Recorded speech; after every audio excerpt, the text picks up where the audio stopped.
মুখ্যমন্ত্ৰীয়ে কৈছে যে শংকৰ মাধৱ হ'ব, শংকৰ আজান বুলি যাতে আমি কোনেও নকওঁ। সেকুলাৰিজম যিসকল লোক আছে তেওঁলোকে শংকৰ আজান কয়।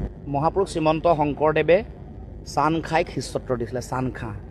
এইটো হিমন্ত বিশ্ব শৰ্মাই বুৰঞ্জী আছিলে তেওঁৰ এখন তেওঁ এটা ছাবজেক্ট হিচাপে, গতিকে তেওঁ আকৌ বা ভালকৈ পঢ়া শুনা কৰি ল'বলৈ দিছোঁ। আৰু অসমৰ সমাজ জীৱনত আহোম ৰাজশাসন ব্যৱস্থাৰ সময়তো এই গোটেই কথা মানুহৰ মাজত সমন্বয়, সকলো জাতি জনগোষ্ঠীৰ একতাৰ যিবোৰ কথা এইবোৰ স্পষ্টকৈ উল্লেখ কৰিছে। গতিকে মই ভাবোঁ যে মুখ্যমন্ত্ৰীৰ এইটো অতি সাম্প্ৰদায়িক মন্তব্য। অসমত শংকৰ আজানৰ এইখন অসম, শংকৰ আজানৰ অসম হৈয়ে থাকিব। শংকৰ মাধৱ আজান ফকীৰ সকলোৱে মিলি আমি সমন্বয়েৰে আছোঁ আৰু থাকিম। অচিনাকি মানুহৰ বোজা যদি দিছে সেইটো হিমন্ত বিশ্ব শৰ্মাই দিছে। 53 বছৰ বিদেশী বোজা 2024 চনৰ 31 ডিচেম্বৰলৈকে অচিনাকি মানুহৰ বোজা কোনে দিছে? অসমত ৰাষ্ট্ৰীয় নাগৰিকপঞ্জী উন্নীতকৰণ নকৰিলে কোনে?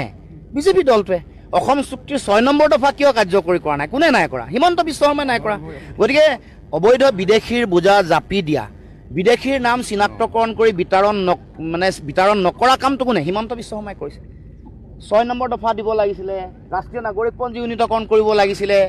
এতিয়া 6 জনগোষ্ঠী জনজাতিকৰণো দিব নোৱাৰে। আমাৰ চাহ বাগিচাৰ যিসকল চাহ শ্ৰমিক আছে তেওঁলোকক মাটিও দিব নোৱাৰে। এনেকুৱা মাটি দিয়া এনেকুৱা এখন আইন বনাই দিছে, তাত তেওঁলোকে এনেকুৱা লেকুনা এটা লগাই থৈ দিছে। কৈছে যে লোন যাৰ আছে, মডগ্ৰেজ যাৰ বাগানবোৰ আছে, লোন সকলোৰে আছে। সৰহসংখ্যক বাগানৰ মালিকৰ কাৰণ ব্যৱসায় চলাই থাকিবলৈ তেনেকৈয়ে চলায়।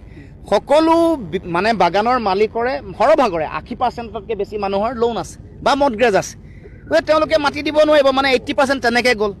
আৰু এটা ক্লজত লগাই দিছে, তাত কৈছে যে পাৱাৰ অফ এটৰ্নি যদি সেইজন মানুহৰ বেলেগৰ নামত আছে, তেওঁৰ নামলৈ অহা নাই, তেতিয়াও তেওঁলোকে তেনেকুৱা আকৌ 15% ধৰি লওক, 80% 15%, 95% তেনেকুৱা বাগানত মাটি দিবই নোৱাৰে।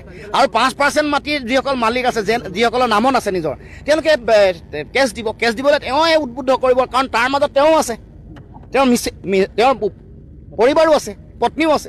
গতিকে এইটো চাহ বাগিচাৰ ৰাইজক পুনৰ ৰামঠগন দিব বিচাৰিছে। যেনেকৈ 6 জনগোষ্ঠী মানুহক এইটো ললিপপ হিচাপে ব্যৱহাৰ কৰিছে। গতিকে এই ললিপপৰ ৰাজনীতি এবাৰ নচলে। পুৰণা যিখন তেওঁলোকৰ কেছেট, নতুন বটলত পুৰণা বস্তুকে তেওঁলোকে ভৰাইছে। এইটো মানুহে গ্ৰহণ নকৰে, মানুহে ধৰা পৰিছে।